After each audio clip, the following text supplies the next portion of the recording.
1, 2, 3, 4. In this podcast, you will be here. Knights of Vader, Knights of Vader includes, but is not limited to talk of Star Wars, not Reagan's. We can't truly prepare for the jump that follows this song, but hey, we gave it a try. So here's the Knights of Vader. Crystal Fox reports they are divided. Prequel, sequel, canon, love they fight. I know that we are just musicians tired, and their time is up. So here's the Knights of Vader. Impressive. Most impressive. A big thank you to An Insperiority Complex providing our theme song. It is September 24th, 2025. My name is Zach Weber, and joining me is the Grand Admiral, Zenger. Yeah, what's up, man? We're going to talk about a big whiskey. Big whiskey indeed. And we have the most reluctant non-HasLab backer, Chris. I thought we were going to talk about remote control xenomorphs. Whoa. I got like 20 minutes through that first episode, and I have not tuned in since. What? The first I know, episode? right, guys? Oh. I should have I've watched more without watching it. I've watched more than you have. Yeah, ever since the Sid Ice Age meme, I'm just like, I will say my girlfriend's watching it, and she told me that, and Chris, I need you to corroborate this. I think she said episode 6 or 7 goes so bonkers off the rail. She's like, you're gonna love episode 6 or 7 because of how just like nonsensical it goes. I'm like, good nonsensical or bad nonsensical? And she's just like, well, nonsensical. I'm like, Lone Ranger nonsensical? And she's like, maybe. So I'm excited to eventually watch this. But all I know is the internet's mad about it. It went from this is the greatest alien project since Aliens to now we're like firmly in the alien equivalent of The Last Jedi. Is this true? They need to calm down.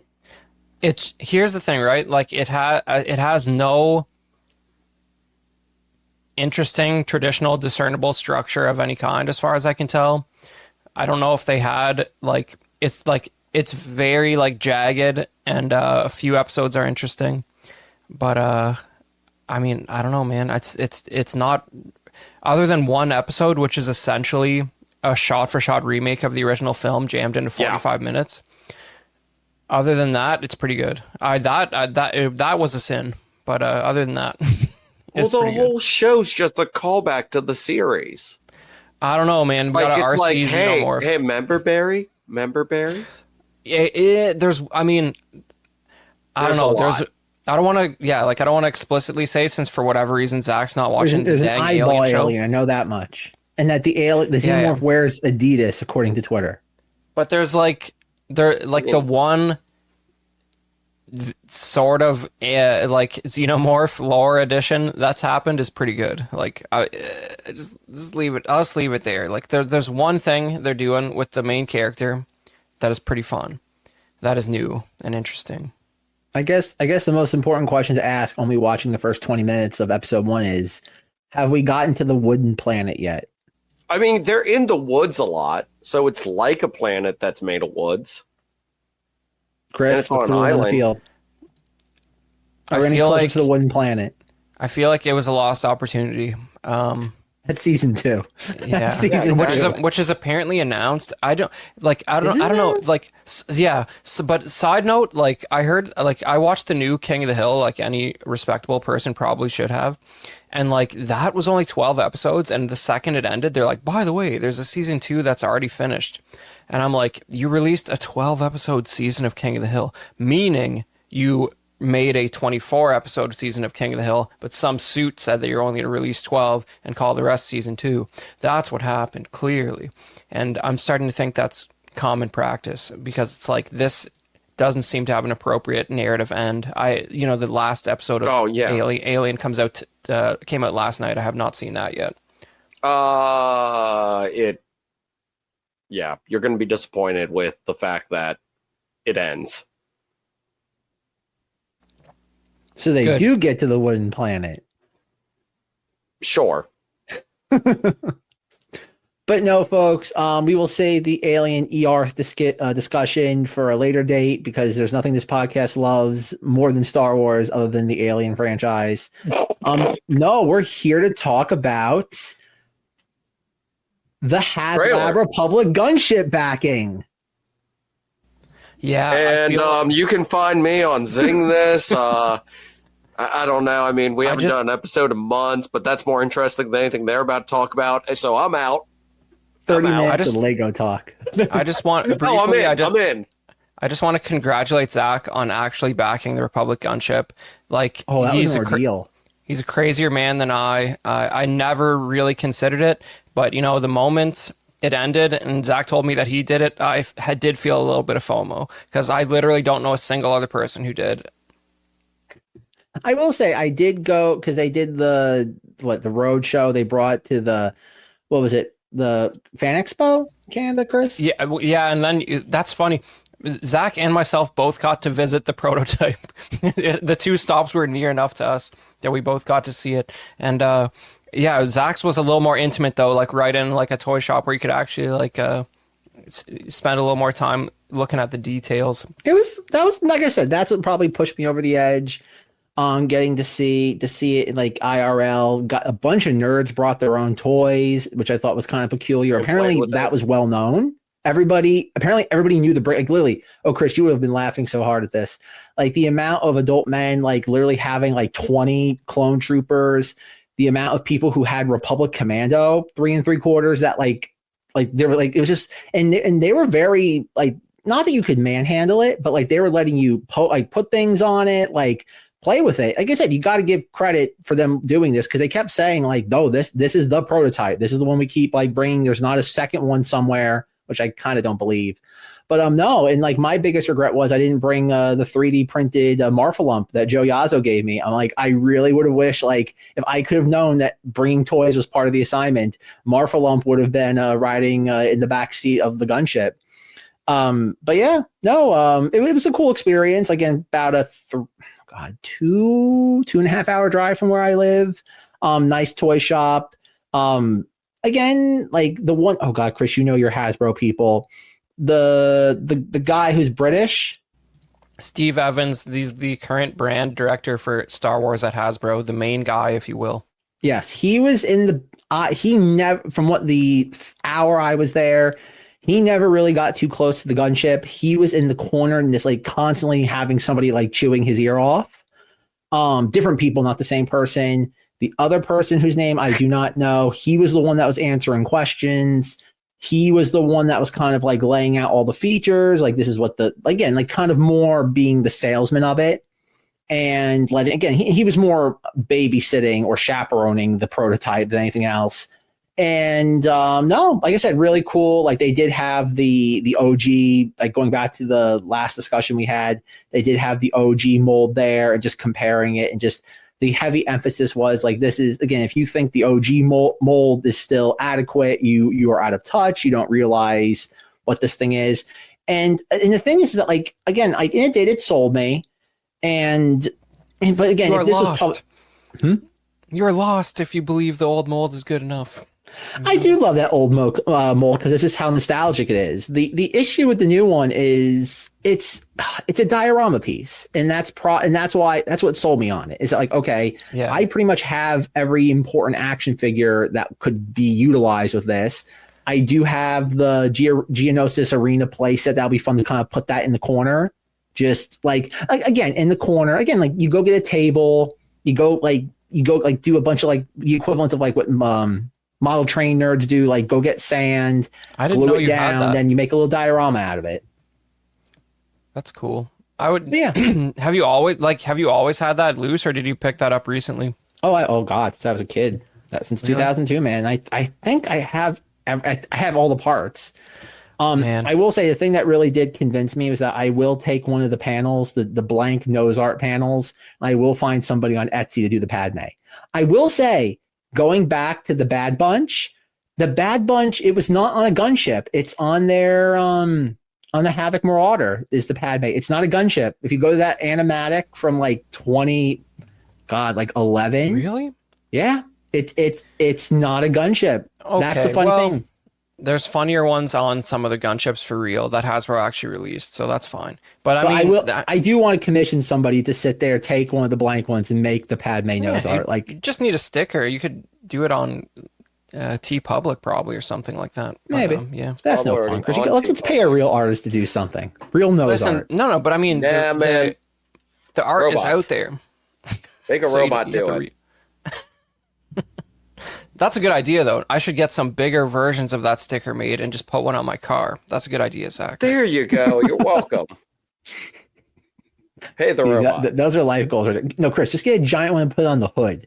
Put it on the hood, Chris. Yeah, like you see that on somebody's car, you know that they are a based Star Wars fan, excluding Disney content, you know? I will say, if you watch that segment, oh god, it's like maybe a 20-second clip from the Clone Wars animatic.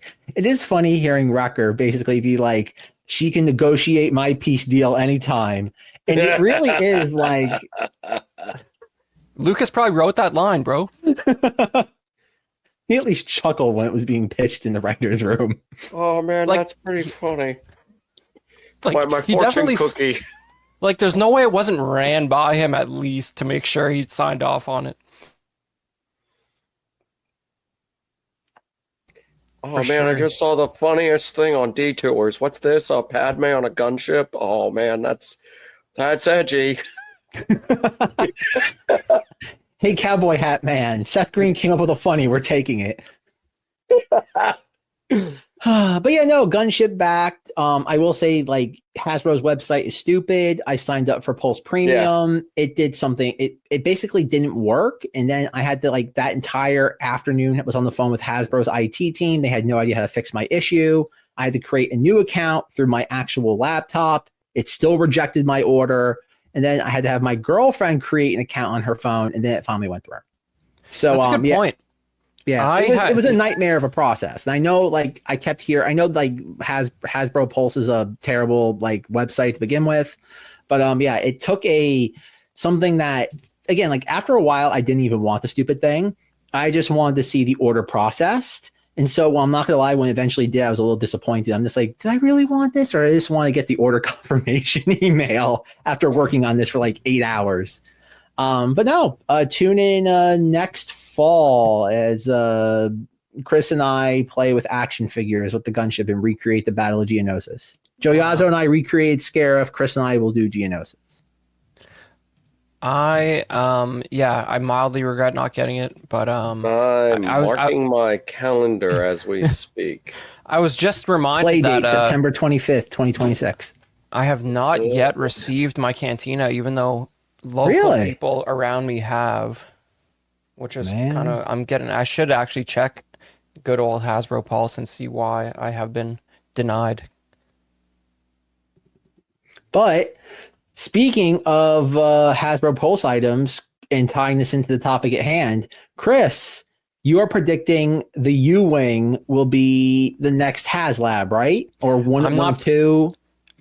Yeah.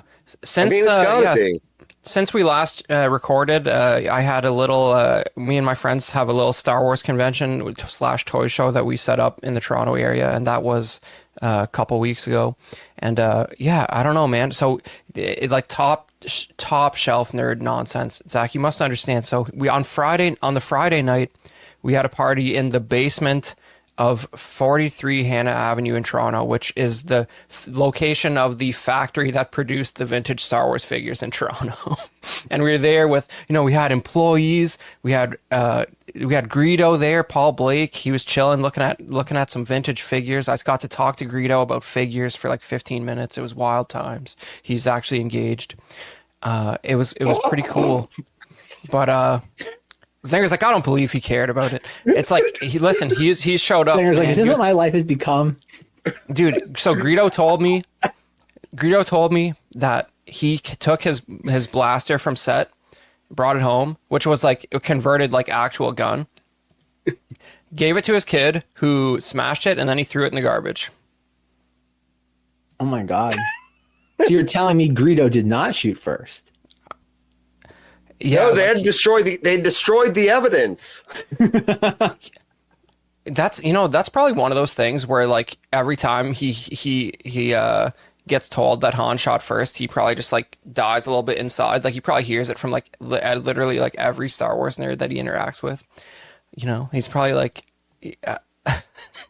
it's like he's about to like have one of those like Nimoy like 60-year-old Nimoy. Yeah, like one of those crises of identity.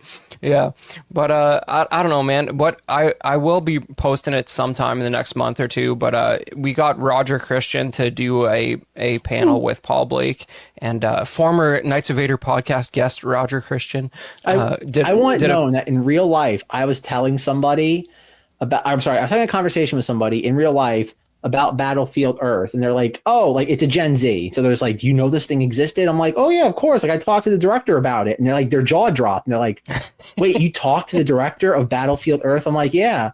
They're like, not about Battlefield Earth. Well, that's why I had to say, I'm like, I was actually we were forbidden from talking to him about Battlefield Earth. We were yelled at, and every time we tried tiptoeing around the topic, we would get an angry death stare from the person who organized the interview. That might have been the coolest. Like I'm the problem. Zach, that was probably the coolest you will ever seem to a Gen Z in your life. Congratulations. Yeah. No, I will say this. Flexing that.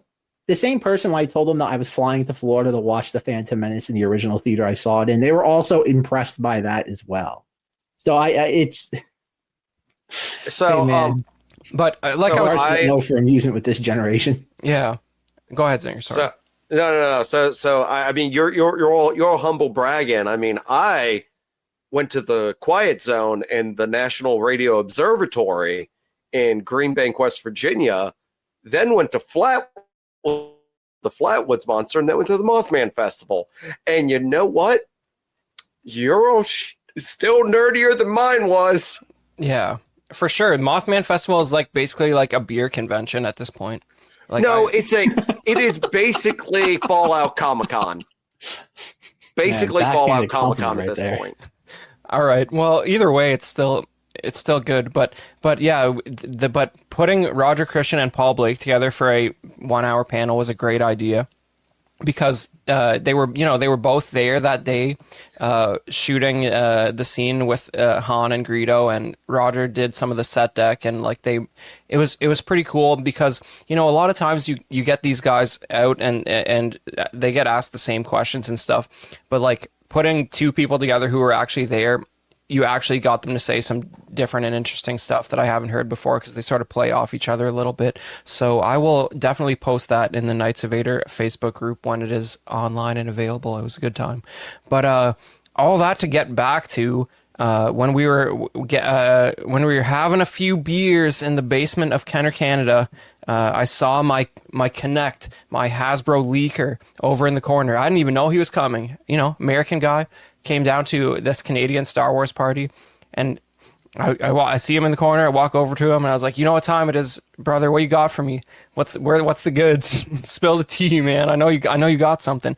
And he said, "I know what the next 2 Vintage Collection HasLabs are." The one next year is supposedly the U-Wing, 10th anniversary of Rogue One, and apparently it's ready to go, and they even considered doing it ahead of the gunship, but that was a late name change. Okay, so Chris tells us these things, and of course I believe Chris, but like it's also fun to be a contrarian. After seeing this trailer for the Mandalorian and Big Whiskey, and the fact that there's a U-Wing in the trailer, I'm like, that's good. Even if they brand it as the Rogue One U-Wing, the fact that it's featured in a new movie kind of just gives them the runway. So like it again, everybody, because we only have the one U-Wing, and it's like the Sith Infiltrator. It's a cockpit vehicle. It's better than that, but yeah. And it has a Nerf. It has a Nerf toy built into it. I mean, I have one. I like it. If you know how to do a acrylic black wash or panel liner, it looks a lot better. But it's way undersized for sure. Mm-hmm. So when I was watching this trailer, the first thing that went through my mind beyond just the everything happening in the trailer, I'm just like, oh my god! So they are going to do the HasLab next year for the U-Wing.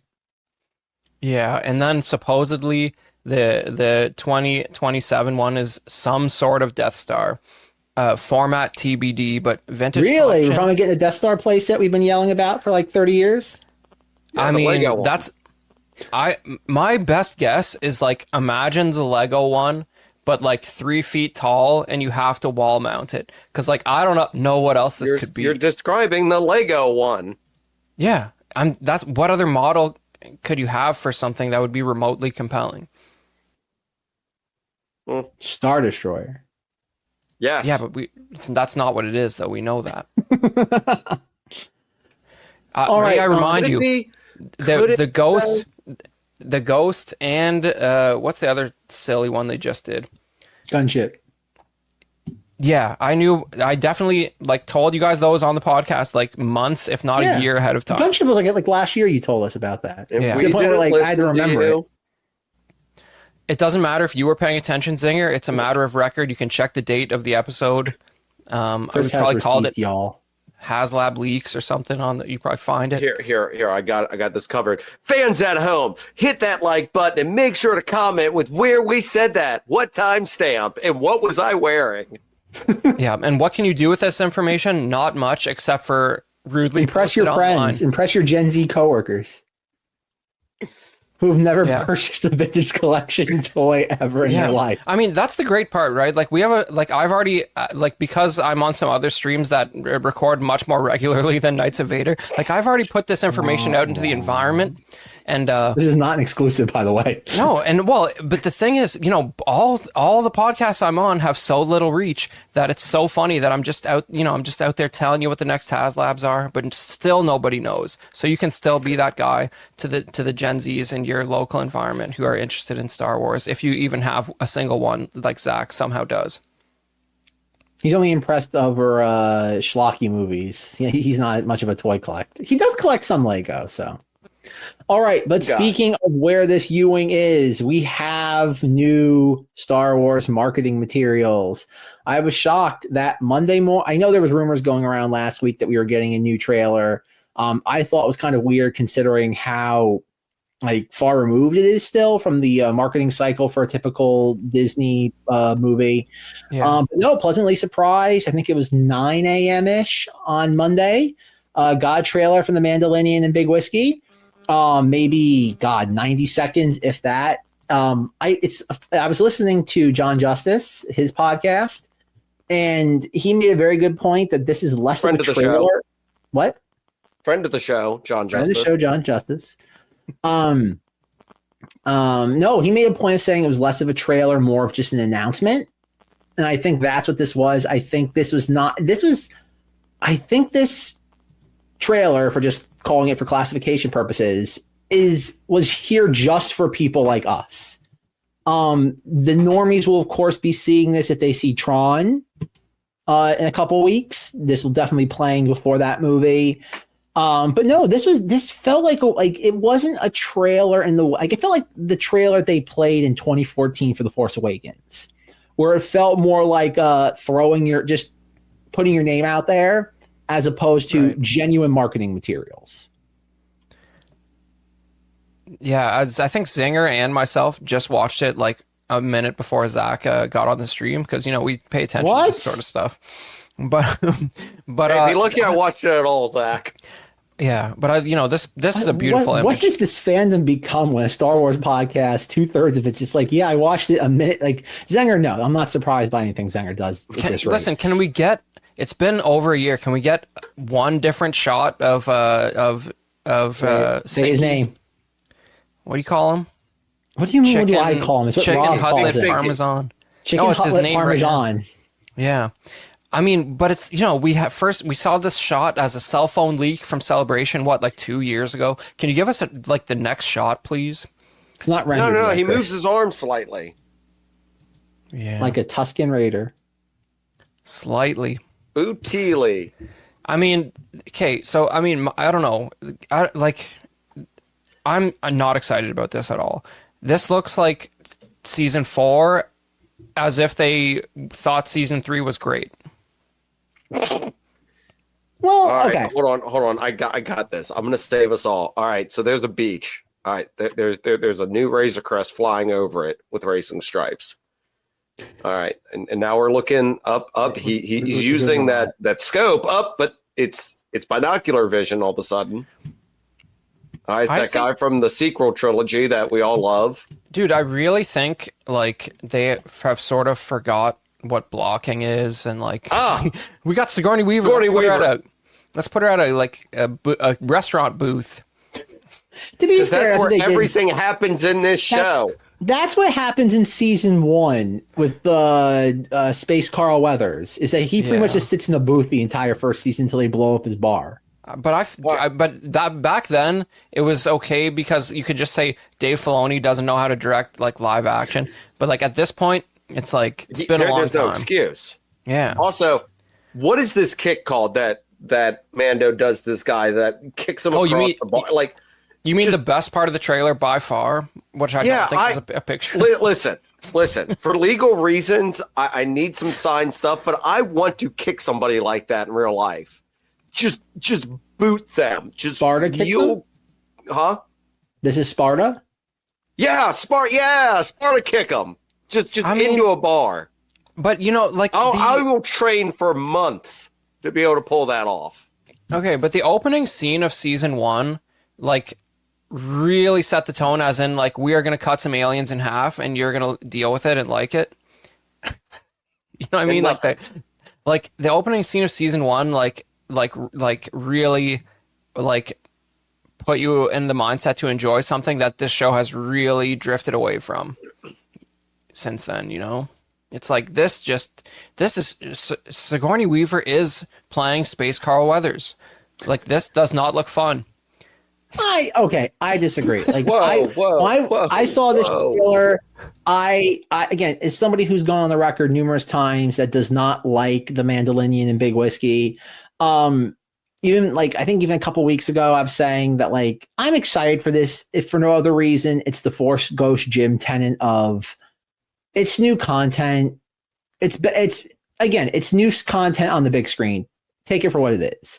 And then after watching this trailer, I don't know, like, I think, like, as always, I'm cautiously optimistic with anything Lucasfilm does, but I'm excited for this, man. Like, there is a pulse to this that I think, again, it's going to be fun, man. Like, just going into, like, and they're going to have a trailer, obviously, before Avatar 3, The Crimes of Jake Sully.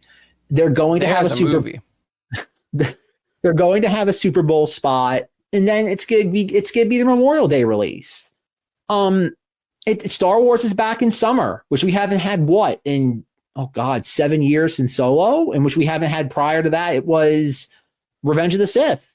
I don't know. I think the closer we get to Memorial Day, this thing's gonna sit there, have blood running through it. Now, in a way that, like, not like in the way, because I was rewatching some of the Rise of Skywalker trailers, and I love that marketing campaign, but it was a very cold marketing campaign because it's like everything. They didn't know, like, Star Wars is such a weird, going back to what Chris was saying with The Mandalorian back when we were cutting people in half with aperture doors. Think about that. When this show debuted in November of 2019, you had Fallen Order, and then 6 weeks later, you had The Rise of Skywalker. It was a debut of Disney Plus. It's fascinating to think of all the stuff now that we kind of take for granted. Just where Star Wars is now. A lot of it, the groundwork was being laid in that November, December 2019 timeframe. And to see this is kind of where we are now is I don't want to say surprising. Like, I think if you had told anybody in November of 2019 that Star Wars was going to go on a big screen hiatus for the next how many years, I don't think we would have believed it for many reasons, just simply because Disney was going to just milk this cow dry. But I will say yes, I agree. It's derivative. Like, again, Sigourney sitting at the space booth is very reminiscent of Space Carl Weathers. But the idea of, like, getting to see him blow up an AT-AT Walker, like, that's cool, man. Like, I know there's also, because Chris, you must have seen the leaked Celebration trailer for this, right? That's been floating around for a few months. Yeah, where it's like a long, like, steady cam shot through a bunch of action on the AT-AT. Like, it goes from the back container area all the way up to the cockpit. Like, it's kind of fun. But like, that's what I mean. But like, that's my. Why is thing, this though. just not? But like, what is better about this than just being season 4 though? Like It's gonna cut the fluff out. You're not gonna have Jack Black and Zillow. I almost said Zillow. Lizzo. Zillow Beast. Yeah. No, you're not. I think this is gonna cut a lot of the fluff out. I'd love to know where in the market research that Disney and Lucasfilm has that just says more Babu Frick. Like I don't think it's Babu Frick, but it's clearly what the Anzellans. That's the species name. Well, they were already in season 3 a bunch, so like it's just the same puppets, I guess. But sure, it's just the idea of getting more Babu Frick.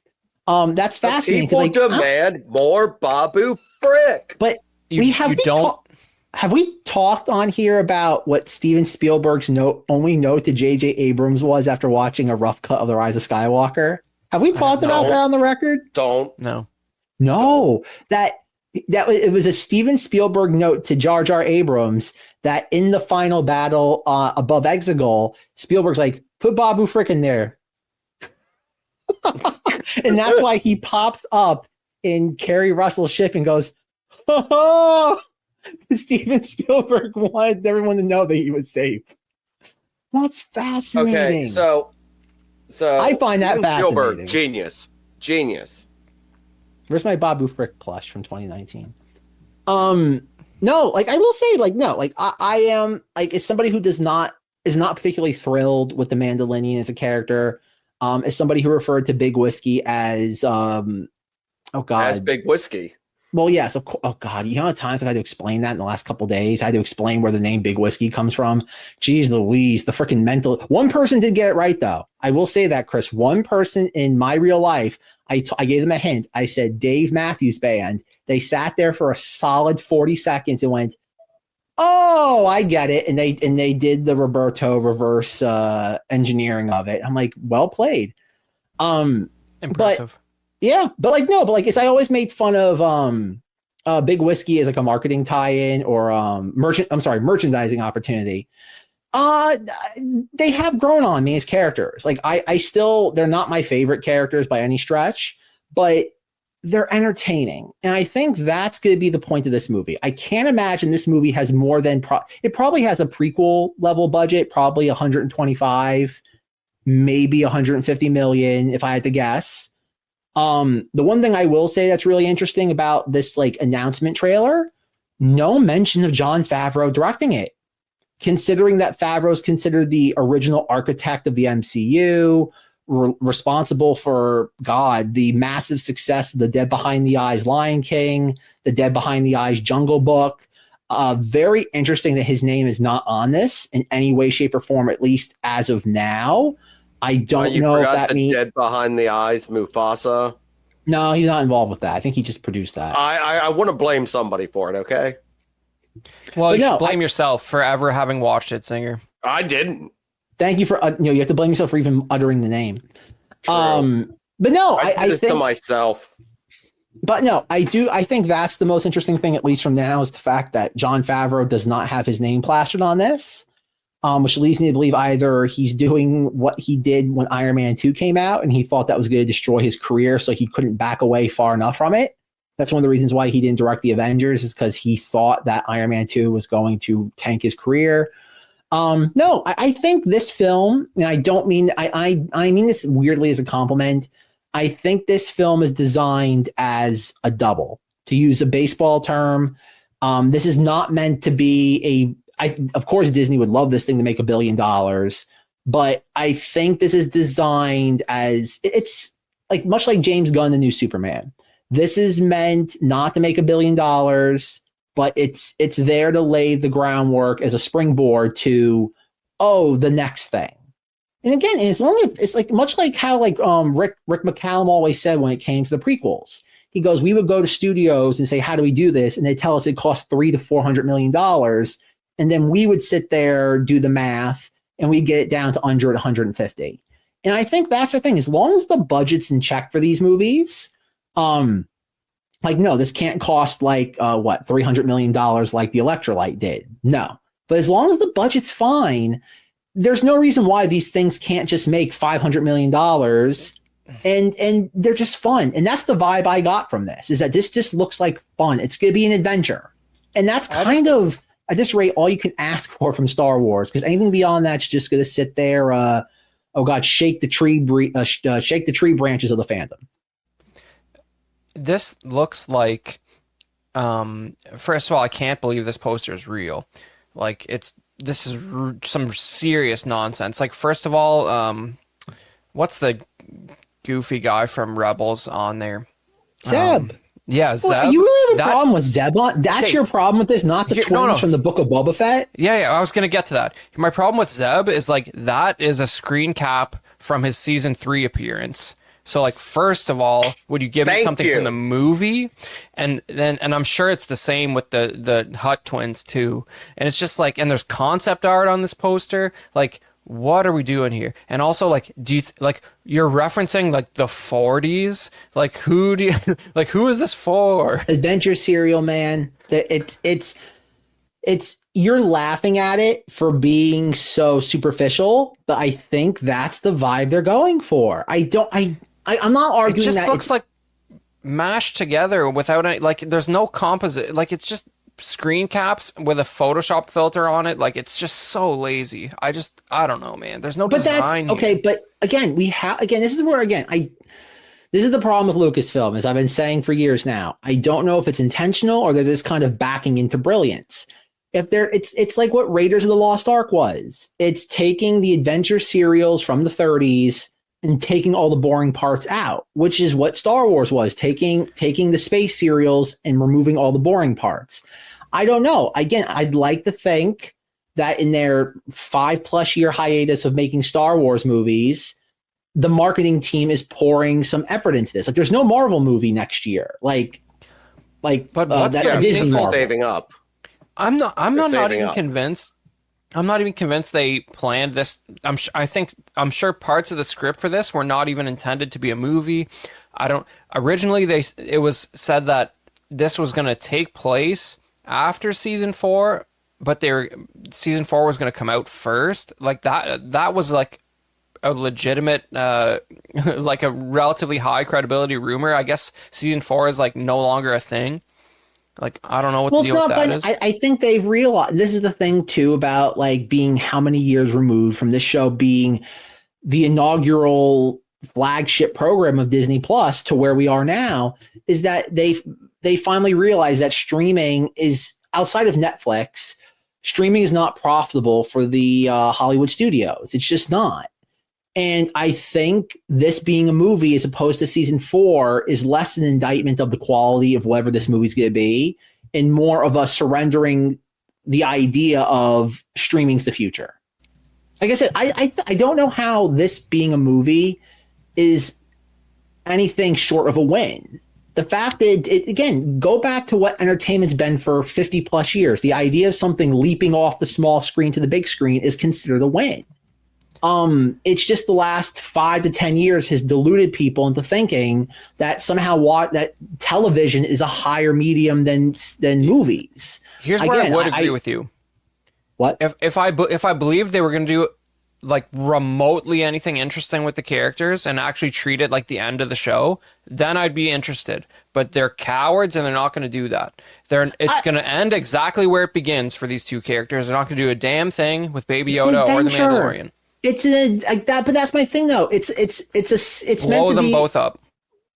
Yeah, sure. Let's do the James Bond No Time to Die thing. Let's kill off our characters. At least with the Mandalorian, for God's sake. Like, Pedro Pascal doesn't want to do it no more. You're bored. You're not making season 4, even though it's only like a 10-episode thing with Lizzo and Jack Black. Like, you're not interested in this character anymore. Blow him up. I don't know. Okay. I disagree. Like, the whole point is that he's meant to be an avatar for the audience. He's just, oh my God. It's no different than watching Arnold Schwarzenegger or Stallone do something. He's an avatar for Star Wars shenanigans. It's okay. So this is the Lone Ranger and Tonto, Chris. Wait, hold on, Zenger, hold on. This is the Star Wars equivalent of the Lone Ranger and Tonto. The Lone Ranger and Tonto do not have to die for the series to be entertaining.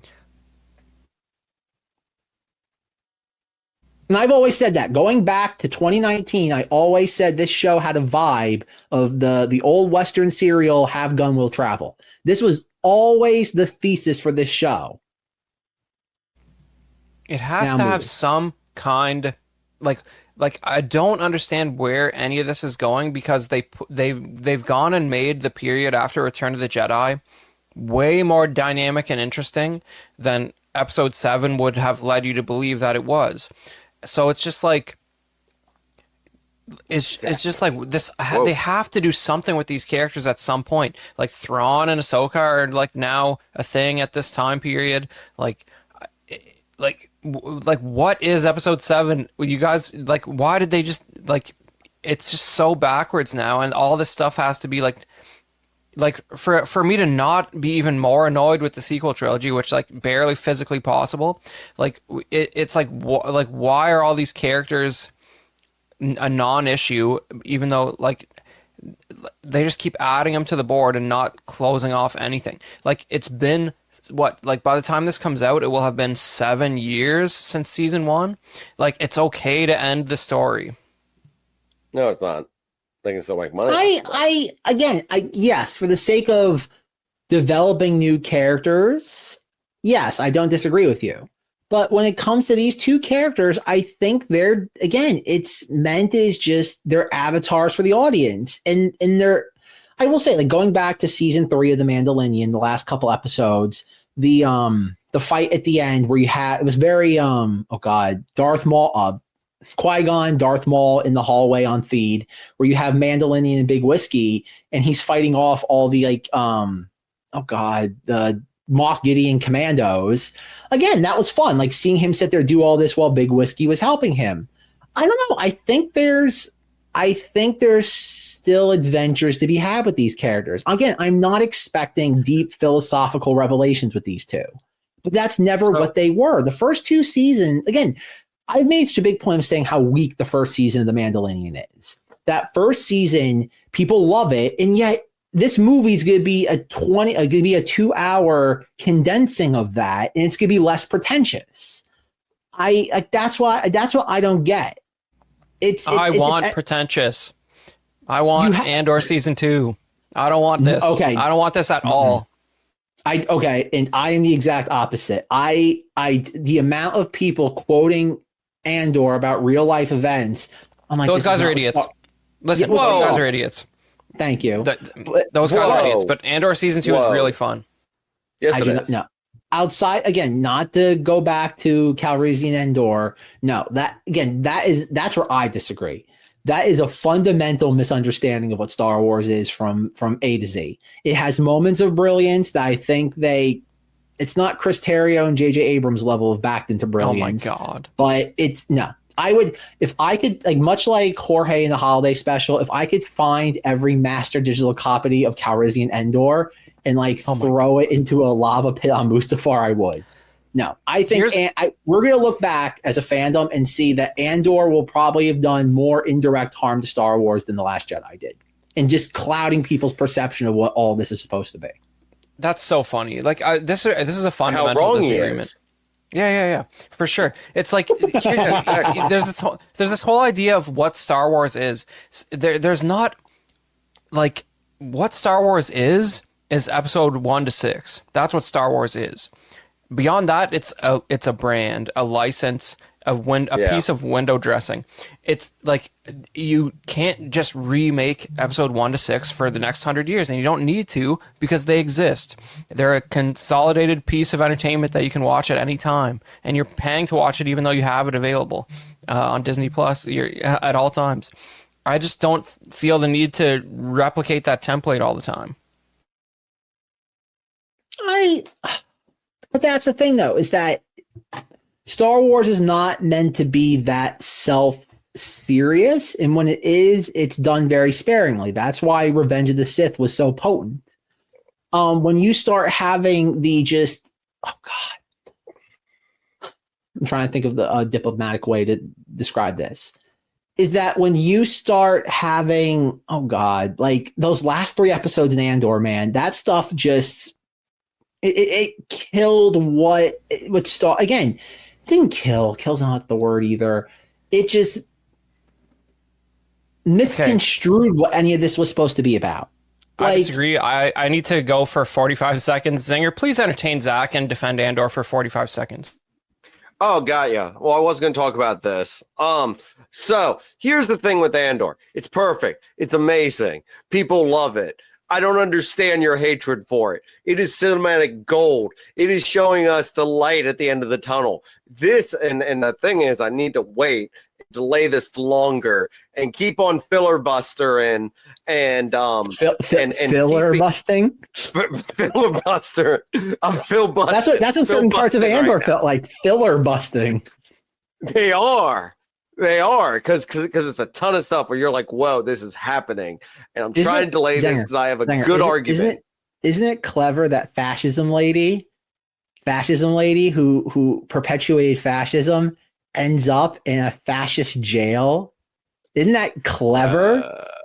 That was so clever when they did that. Isn't it clever when the protagonist's girlfriend leaves him and then like after like the events of everything, we find out she was pregnant? Isn't that clever and revolutionary as a concept? See, I feel you're trying to egg me on. We should give later that Emmy because of how unique it was. I was disappointed to see the kid. It's the subtext. There was subtext to any of this? And as for you, Chris, as much subtext as a 2x4 in the face. This is basically good Indiana Jones. It is. Here's Indy and Short Round on Adventure. That's all big whiskey in the band. This is just Temple of Doom. It's fun. Do we need to explain everything else? Do you need to know what Hitler is up to during Temple of Doom? No, just know he was out there cloning himself or whatever the crap. Sorry. Godspeed Hitler and regular Hitler. Zinger, are you telling me that you wouldn't like to see the Mandalorian accidentally in a stormtrooper disguise stumble through an Imperial parade and Palpatine gives him an autograph? Like, that'd be good. Oh, it would be great. I'd love it. Ooh, Chris, don't get me too excited. I felt a tingle on my leg there. Oh, no. And then he sees Grogu and he's like, oh, I fought someone like you before. That was, kid. Like, I understand why they didn't do it, but man, would I have loved to see some, like, even hologram Palpatine addressing the Senate, like, in a very passive-aggressive, like, brief way. Like, you know, like, he probably doesn't show up much. He'll, like, do a video now and then. Like, you know what I mean? Like we didn't even get Maz Amida or anything. Like, what the heck, Isn't man? He, like... Is he supposed to be dead by this time? No. Well, there's that. Return of the Jedi. He's the one who surrenders after the Battle of Jakku. So why isn't he in the Senate in Andor? Like, what's going on, man? Because the people in charge of Andor don't want anything to do with Star Wars, and this was again. No, because they were trying to do a good job of not focusing on the big names and having a ton of nerds argue on a podcast about the showing of that character and whether they were there or not over the actual content being shown. I want to know what Owl Lady from Skeleton Crew was up to during the events of Andor. Was she like in her giant like telescope? Like, yes. I forgot that existed. Once again, another show that you can sit there and enjoy. You can go and enjoy Skeleton Crew. Do you need to sit there and know what's going on? No, they're just trying to recreate Steven Spielberg. I just hate the New Republic era so much. I think you should form an empire. All these X-Wing pilots down. Those guys in Skeleton Crew, the X-Wing pilots just show up and start like shooting up an entire city, like blowing up buildings, like without even talking to anybody. They blow up a ship and let it crash into a densely populated area. It's great. Horrific. Because of a little owl woman. It's just comment on modern society. If you watched more of Alien Earth, you'd understand the context. You know, highway patrol officers into cities. Highway patrol officers will not conduct a chase on the highway over a certain speed because they're more likely to kill somebody who is an innocent bystander than actually catch the guy who's trying to get away. They got the plate. They'll catch him later. They're not trying to get people killed. No, because the problem is you've got you in Canada talking about this, where your people ride moose after people. When you're right, but I know what goes on in America. Do you know what one of the biggest predators of moose is? Orcas. Chris is pretty much like an honorary American at this point. I try my best. As you should. No, so Chris, I have to ask, like all the little, like in this trailer, we have what, a man, the guy from Jabba's palace is in this. We have pretty much every real life creature from the chessboard on the Millennium Falcon is in the arena fighting things.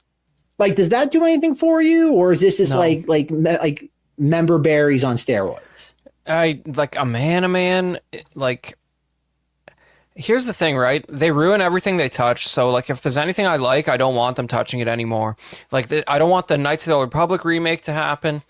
Like, a man was fun when he was a background character that nobody noticed in the movie, because when you see a production still of how horrific he is, then you get to realize how funny it is that was in Return of the Jedi. But now he's just going to be like just a known thing to all the normies. Like, whatever, it's not that exciting. There's a comic from like the late 90s where like there's an Imperial outpost on like the Amanaman planet, and it's like basically the scene on Starship Troopers where they have like a little fort that gets overrun by the arachnids. Like, there's a comic book of just Amanaman just like horrifically eviscerating this like little compound of Imperials and like collecting their heads, basically. Like, if they're not going to do that, so like, don't waste my time.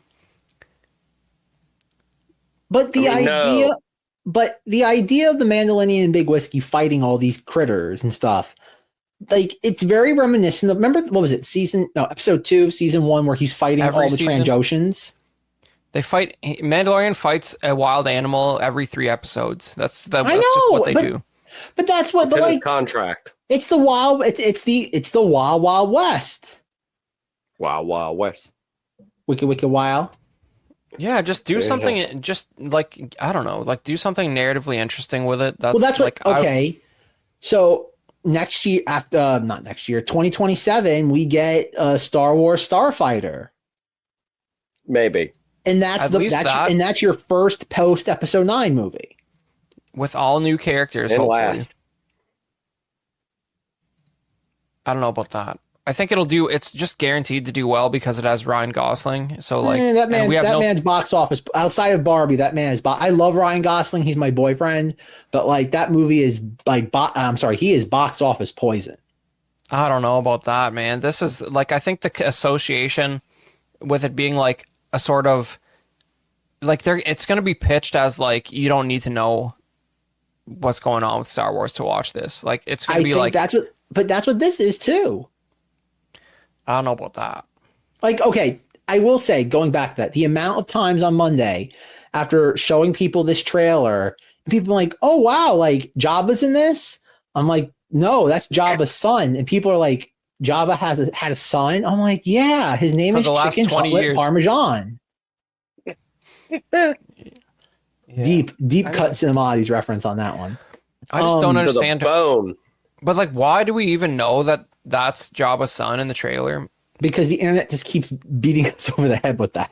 Yeah, but like, who actually said that it is? Did anyone ever? I think that's the only Hutt that's alive right now, outside of the twins from the Book of Bubba. Yeah, but the twins were just invented for that show, so there could be any number of them. I guess, but like, Zenger, fact check.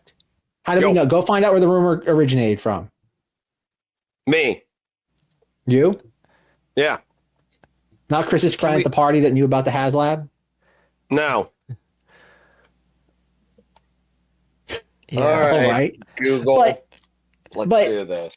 But no, like the things I will say that, again, going back to just the overall like story of the Mandalorian and Big Whiskey, there's no way season 2 handled all this so well. Him going off with Ultron Luke Skywalker, him taking his helmet off. Season 2 was the perfect ending to the story. If we're going to take Chris's perspective on this, that like if we're going to put a pin in this, the season 2 finale handled it better than you could ever ask for. And my biggest issue with this is between this and season 3 it pretty much undoes all the character development. Like, we have the Razor Crest back. He has I think at one point we even talked about it, like his rifle gets destroyed and now he has his disintegration rifle back again. Not only that, but Carl Weathers is dead, and even though they said on paper they would hire Gina Carano again, they're not going to. So like, you can't actually. That's the post-credit scene. She's the one who recruits him. But I'm saying it's even worse because it's even worse because you can't actually conclude those plot lines. So they're just going to sidestep them, which makes even less sense. So like, yes, season 1 and 2 is the story, and like, that's it. Get over it. Did Space Carl Weathers have any more plot other than just like every time we saw him, his like Navarro became more and more opulent? I'm sure he would have had something to do. The Hutt in the Grogu Mandalorian is Rada the Hutt, the muscular son of Jabba the Hutt, who is voice acted by The Thing. Rada was first seen as a baby in the 2008, as Zack remembers it, Clone Wars animated film, and will be a gladiator in the upcoming movie, according to sources like MSN and Gizmodo. Zenger, what's the character's name? Rada? No, Zenger, what's the character's name? Flat chicken parmesan. No, Thinking. Chicken what? Chicken parmesan. Chicken Hutlet Chicken Parmesan. Hutlet parmesan. There we go. Thank you, Zenger. No, we really do need to start including if every new like subscription to the podcast or a subscribe, we need to start including a glossary of just what all these different names mean. Zenger, no, it's just go listen to the old episodes and go crazy. The cheat sheet is Zach's name on this call. Yeah, I know. read it there. I sat there and forgot I did that. Thought about it. I will say, I'm gonna deep dive. I will mark my words, everybody. I will have, much like in 2019 for the next Star Wars movie, I will have a shirt made that says in the font, "The Mandalorian and Big Whiskey," featuring chicken Hutlet Parmesan. I will have a shirt made ready for purchase May 2026 that says that. Like, why is this not a big feature on the Photoshop filter screen cap poster? Like maybe then you'd be winning me over a little bit, just for the surreal nature of this image. There's no I don't know, good man. answer. The idea of having like an arena with like all different fighters in Star Wars, like I said, I are right. I don't like the whole plot of this. Is that I think it's very kind of, it's 2008 Clone Wars. It's just an adventure. It doesn't have to reinvent the wheel. I think that if anything, oh God, somebody I follow on Twitter had a good point, because like the biggest argument against the sequel trilogy is, oh, they didn't plan any of this out. They should have planned blah blah blah blah blah. Yes. And someone said even if they did do that, they would have had to have thrown out whatever the script was for Episode 9 because of Carrie Fisher. They would have had, even if they methodically planned all of this out in 2013 and 2014, by December of 2016, they would have had to thrown out what they were doing in Episode 9. And I think they would have had to done a better job. Not the whole thing, Zach. They would have had to rewrite whatever they had Carrie Fisher doing.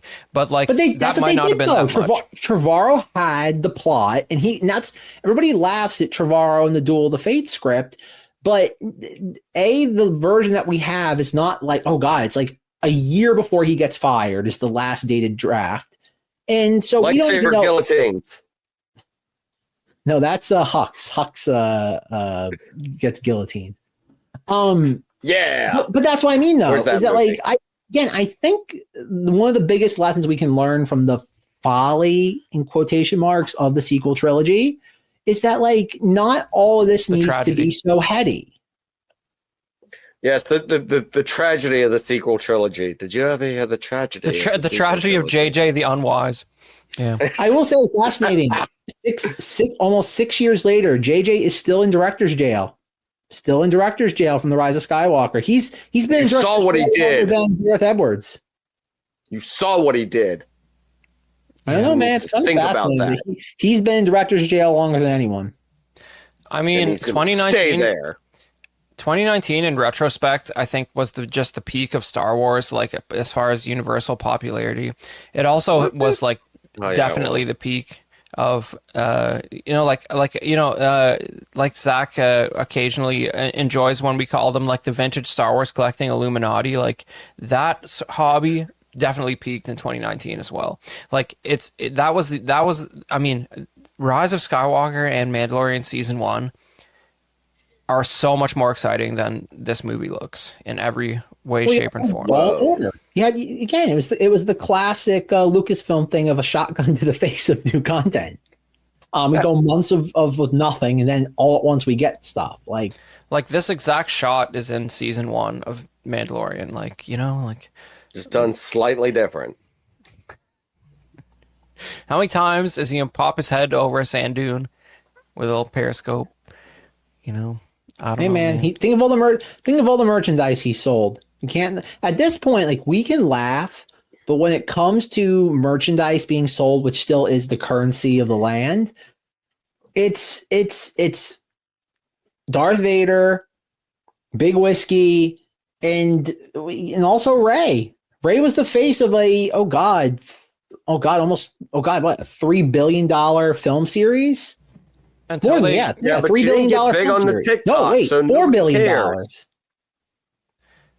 Well, she got afraid of social media after participating in Star Wars for, As you should.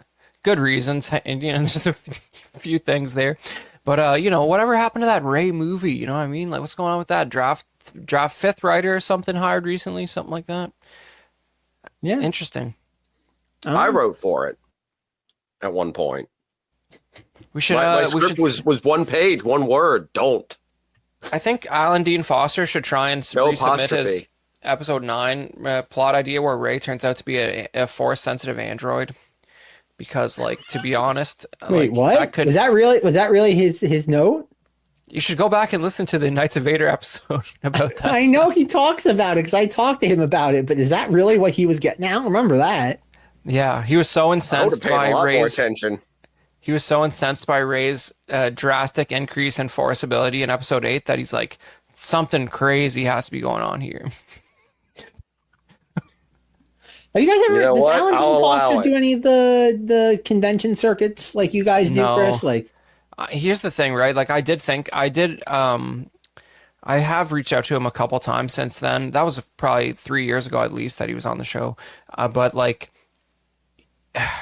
here's the problem, right? Even Roger Christian, we wouldn't bring him out to these events locally if he wasn't a Toronto guy, because it's just like the Gen Pop mouth breathers are just way too uncultured to give him the time of day. He's an Oscar-winning set decorator who worked on goddamn Alien and A New Hope, and his line is shorter than Kim's Convenience X-Wing pilot by a factor of 100. Really? Yes, that's the situation. The world is trash. People, you just can't, like, no one is worth the time of day. Like, it's just like you're talking to the like, even like, it's like we had a toy show set up with Greedo, Paul Blake, Roger Christian, Jim Swearingen, who started 3 3/4 Star Wars action figures in the 70s, and Kim's Convenience X-Wing pilot Paul Lee. And you better believe Paul Lee's line was out of the hotel. Nobody else even had a line. That's bonkers. It's a sorry state of affairs, and it makes one lose faith in humanity. Every day. Sorry. Yeah, I don't have an answer for that concept. Goddamn Gen Z throwing it for everybody. It wasn't even just Gen Z. It was not just the men. It was the adult men in their 50s and the women and children too. It's just not good. And listen, I have nothing against the guy. If I would be living my best life if I was him too. It just so happens that all the shows he's in are by far the worst Disney Star Wars products. That's not true. He was not in the Book of Boba Fett or Kenobi. He was in the Book of Boba Fett, but he was not in Kenobi. Yeah. He was in Ahsoka, Mandalorian, and Book of Boba Fett. No, he wasn't in Book of Boba Fett. I mean, he definitely was, but that's okay. I don't know. I'm kind of Zach, curious. the Book of Boba Fett is not a show. It's a few episodes of The Mandalorian that they decided they were going to call something else. It was like a 0.5 season of The Mandalorian. They made a new name for no reason. Oh my god! I will say yes. That was always my frustration, was that The Mandalorian makes sense if you are making it as like we don't want to ruin Boba Fett, so we're just gonna give like not Boba Fett some adventures. But then they ruined Boba Fett anyway. Why? They did ruin Boba Fett anyway by giving not Boba Fett adventures. They ruined Boba Fett by giving Boba Fett adventures. Well, adventures in massive air quotes. He basically just stands around Jabba's palace in a bathrobe and like makes friends with teenagers. Like, I don't really know what that was. What a time to be alive. It doesn't sound real when you phrase it that way, but that's essentially what happened. I mean, put it on the box. I mean, might as well be what I say about it. There's literally a scene where he is in Book of Boba Fett for one episode. I told you. What do you take me for? I'll have you know, Zach, I had to produce graphical promotional material for this man to appear at my convention, so I know which garbage Disney programs he was in, okay? Hey, man, he wasn't in Kenobi, so we have to give him some respect. Yeah, but it's only through the grace of the showrunners that he's not in Kenobi. Because I found out that did something right. Well, yeah, you know what I found out? She's also in director's jail. Her and JJ are in the same place that Dedra Miro's in. Well, you know what I found out at when we had a little panel with Paul Lee is that we found out that Deborah Chow is the only reason he's in Star Wars at all. Really? He just knew her from Toronto, like back like 25 years ago, and she was just like, "What's up? You want to be in Star Wars?" Basically. You know, so it was a friendly nepo hire, non-audition situation, and it's crazy what an impact he's had in being on multiple shows for some reason. But you know, what a time to be alive. Not her show, I guess. I'm excited for Zeb. Yeah, I guess so. Someone has to be. What did okay? I am usually like, with the exception before Chris was a mainstay on this podcast, I was the residential cynic, and yet this is very unusual for me to be the one that's like optimistic about all this, especially for the man that like, good God, I've got to channel my 2019 like opinions where I was just like on the soapbox and would not get down because of this like character and show. Dude, I'm definitely not like done. Like, I definitely have like things to say about Star Wars still, but I'm really there where I really don't care anymore. Like, it's beautiful. I'm just so not invested. It's amazing. Like, I don't know what it will take. I don't know, man. I think it's it's the Force Ghost Jim thing. It goes back to just I'm excited for content on the big screen. Yes. Like I said, I think there's a part of me that would probably appreciate Andor more if it was on, like, it was an actual movie and not just television. I mean, that's problematic. You know, it is a problematic statement. What does that mean? Like, you're not talking about the content at that point. Well, yes and no, because the whole point is that like Star Wars is designed for the big screen. It's not designed to be watching it in your living room is just like it's sufficient. I don't think this movie was designed for the big screen. I don't think it's fundamentally different than the show in any way. I bet you they didn't even know if they were making the show or the movie at some times during the production of this. I disagree. I disagree. I can't wait to see the trailer for this in front of Tron 3. I can't wait to be in a movie theater in May of 2026 and seeing him blow up an AT-AT Walker. I'm excited for that. I think this movie, I'm not saying it's going to be the greatest movie ever made. I'm not even going to say it's going to be like my fever dream that I consider The Rise of Skywalker the greatest Star Wars movie ever made. I think it's going to be fun escapism. And I think that's the only metric to grade this movie by. Is it fun? Yes or no? It's like what Solo was. Solo was never designed to reinvent the wheel. And it's at the end of the day, it's a fun movie. This is not Rian Johnson trying to sit there philosophically dissect what Star Wars is. This isn't J.J. Abrams trying to conclude Star Wars. This image of Sigourney Weaver, entertainment. This is how I looked watching this trailer, right here. I was just unimpressed. A mildly disgusted Sigaruni. Yeah, exactly. Is that where we are now, Chris? Yeah, and like, you know what, man, like that, like it's so, I don't know what it is, like the Rebel, the icon, the logo of the Rebel Alliance. I remember, I used to think that was cool. I don't anymore. These Disney, I think that's more of an goofballs, indictment on your cynicism than anything of the actual content. These Disney goofballs have just ruined it. The Rebels suck. This is the exact room from season 3 where like Zeb and Paul Lee, X-Wing pilot, are in. Like, But it's there's better like a bunch lit. there's a bunch of guys in the background with General Madine costumes, like just being generic. Like it's just like they're just chilling. The New Republic sucks. They're mismanaging it in the first week, and they're making craft beer in the other corner. And they, what's even going on here, man? I don't know.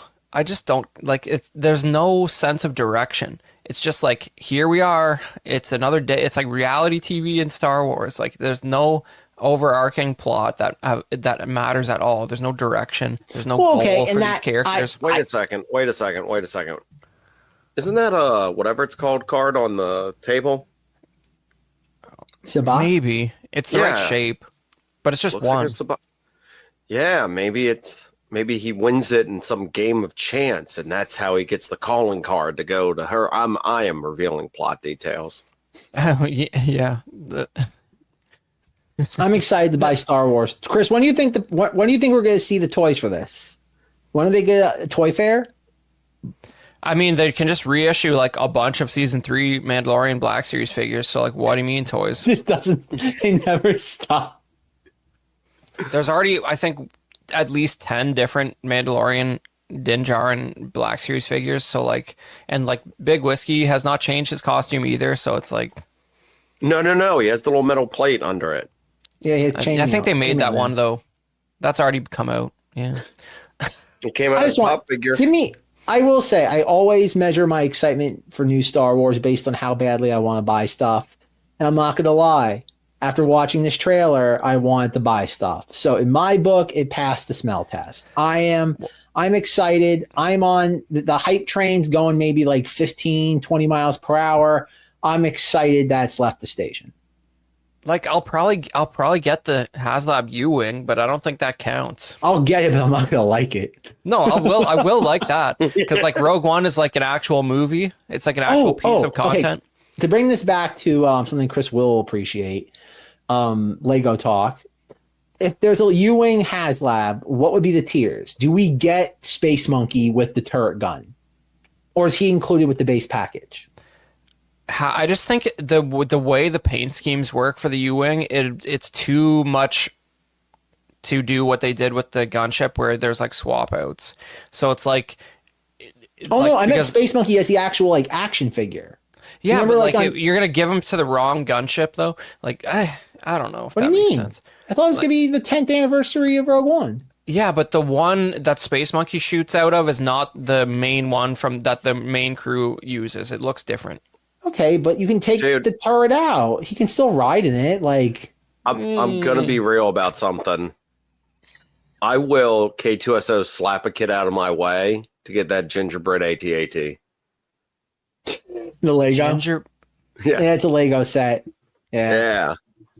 Sorry, Zack said Lego, so I was like, time to look up Lego stuff. There's probably an actual gingerbread AT-AT around Christmas time. That sounds. Oh no! See, I want the Lego one, and like I said, I will. So he's not forced to eat it. Exactly. Then it's just tempting me. Look, I mean, like I just bought a Hallmark A-Wing. Like I still like the good. Really? I still like the good Star Wars guys. After I was looking at that picture you sent in the group chat, I'm just like, wow, who would buy an A-Wing like Hallmark ornament? That's the only thing that was good of all the new stuff. What do you mean? What about Commander Cody? You can hear Palpy talk. Commander Cody. Execute Order 66. I don't want their Christmas tree yelling that on Christmas morning. Constantly. I prefer the ship ones just because the like those are just like a weird, like they're a little bit bigger than a 3 3/4 figure. I feel like I got that representation in my collection already. You know, I don't know if I need to be getting figure sized Hallmark ornaments. I don't know, man. I like the only one I want this year is the Anakin, Clone Wars Anakin. Clone Wars Anakin. Maybe did they have that one in the picture? Ahsoka flashback Clone Wars Anakin. They also have melted Darth Vader helmet. Oh, and there's a chopper. Like, yeah, they had the. Okay, they did have the Clone Wars obligatory Anakin. big whiskey. Yeah, the chopper is like a bit smaller than the Black Series figure. And they have a big whiskey. Yeah, this big whiskey. Oh my God, the Commander Cody one is $46. That's Canadian dollars, Zach. For God's sake, Canadian money. Yeah, it's cheaper than that. It's probably, it says 41. It's probably like 28. Something in Freedom Land. Yeah. Like, you know, there should be a B2 emo ornament, but there's not. Nobody wants it on their tree. Nobody wants a Calrissian, and like the fact that they made a Calrissian Endor Lego set is funny. I have him in front of my BMF Millennium Falcon at all times. He's a lovely character. Chris, do you find it funny the fact that like we didn't get any Electrolyte Lego sets, but we got 2 Andor Lego sets? That is cool. I appreciate that. That is who at licensing hated the Electrolyte. It was I got my hold on a sec. I gotta do a Zenger real quick. Yeah. Well, I mean, it looks like there's what's his name? Oh, I saw the helmet. I saw the 1-to-1 helmet at a GameStop. I did not buy it. Yeah, I have Zipperface's helmet too. That's in the living room. But yes, finally have a Zipperface toy after what, a year plus? Yeah, it's a good design. Yeah, they got most likely never see again. Andor. What? It's a Lego. Zenger has the Andor Lego? Is that what you saying? No. The U-wing with yeah. No, the robot. He's in the advent calendar. No, not what are you talking about? The one he abandons. Oh, yeah. B2 emo? Yeah, he's in advent calendar. Interesting. Yeah, and there's no TVC figure. There's a Black Series that you could only get in a big stupid 2-pack with homeless Andor with his like trench coat. And you mean brothel Andor? Yeah, the 3 3/4 one I have is like the Disney Droid Factory one. Yeah. It's great. This year's theme is robots. That's why. And and I also recently got in my Dark Empire Luke Hot Toys, which is pretty cool. After 6 years, it finally arrived. Yeah, here it is. Here, I'll show you it. Here's you can barely see it in this frame because I felt the need to include both my Darth Talons as well. But where's Sexy Shock T? Is she safe? This is my like non-Hasbro stuff here. I have Kurt Russell from The Thing, the Predator from AVP, and the 1/6 Darth Talon and the 1/4 one. And then there's like a holiday special Boba Fett. Wait, is that lightsaber the one it comes with, or is that like a third party? No, that's the one it comes with. It's really pretty good. Wow, that looks good. It's just it looks better in the picture because it gets overexposed and looks how it does on the screen. But Shock T's lightsaber is running out of batteries. That's why it's like dim at the tip. That's how it's good. Yeah. Me too, Shock T. Me too. Yeah. Hey, that's a Force Unleashed Shock T. You show some respect. I am. Yeah, I mean, this is, there's the BMF on the floating shelf right there, but, I cropped it out because, like, this is the non-Hasbro photo, but I do like this Dark Empire Luke. It's pretty good. Cool. With other good Star Wars characters like the Predator from AVP. Yeah. Interesting. Interesting choice of an AVP figure. Oh, I just, like, if you're going to pick one Predator, that's, like, basically the coolest looking one. Like Scar from AVP. Everybody hated the AVP Predators. Because they were too bulky in boxing. Well, yeah, but, like... in retrospect, it got way worse, and like this one is just like sort of like the armored up version of the Jungle Hunter. Oh, okay. I always liked Wolf from Alien vs. Predator Requiem. He was my favorite Predator. It's a good one. I like the one from I don't know any of their names. From the Chris Hansen show. Yeah. There's like, you guys like know the like colloquial name for each Predator. Yes. Disgusting. There's the one that hunts Arnie. Yeah, that's called the Jungle Hunter, and then the one from Predator 2 is called the City Hunter. Inventively enough. Oh, wait. Is that because it's in the city? That's right. What do we call the ones from the Predator? I did used to know No one talks about that one. I did used The to know Refugee? I think one is called the Chopper Predator, and I don't know which one it is and why. Isn't one of them called the Refugee? Or there's the ones that are in camo from the deleted scenes. You're talking about I was talking about Predators. Yeah, sorry. No, about the Shane. Oh my God. I don't know anything about the Shane Black movie other than that it acknowledges that AVP happened through a member Barry. But other than that, I don't care about it. Yeah. As you should. All right, guys. Anything else you want to say about the Mandalorian, Lego talk, Zenger? Any other Lego talk? I mean, like I said, I will punt a kid in the most respectful way if they get in the way of me in a gingerbread. I won't like it, but I will punt a child for this. Yeah. And I will despise doing it, but I will Sparta kick a child out of my way. Just like the Mandalorian. Yeah, exactly. That's what I'll yell too. Be like, just like my hero, the Mandalorian, and his buddy, Big Whiskey. And there you go. Explain. Featuring chicken cutlet parmesan. And I'll have to explain all these references, and we confuse and disorient the people. It's great. I am excited for another 8 months of referring to all these characters by names that no one knows outside of maybe a dozen people. All right. Whoa, dude. Half a dozen. Come on. I know, right? So concludes this Three of them episode are of Knights sitting of here. Vader. Jeez Louise. So concludes this episode of Knights of Vader, a Star Wars podcast. Check out the Facebook group. Check out the Instagram, KOV, Knights of Vader, and you will find us there waiting for you. If you like what you hear, please rate us, review us, subscribe to us on Spotify, iTunes, whatever platform you are currently listening to us on. It is certainly appreciated. Thank you to An Insperiority Complex providing our theme song. Check out the show notes to hear more from them. But when you are not listening to more Insperiority Complex, Zenger, what are you up to when you are not Sparta kicking a child? I mean, always that, but there's all the whole back catalog of the ZengThis podcast. Also, I'm gonna plug it because why not? Check out the Dungeon Crawler Carl audiobook and book series by Matt Dinneman. It's really good and super nerdy. Nerdy. It's like Ready Player One if it was written by someone that wasn't sitting there sniffing their own farts at how cool their references were. All right. When you are not being super nerdy, sniffing your own farts and pretending you're cool, Chris, what are you up to?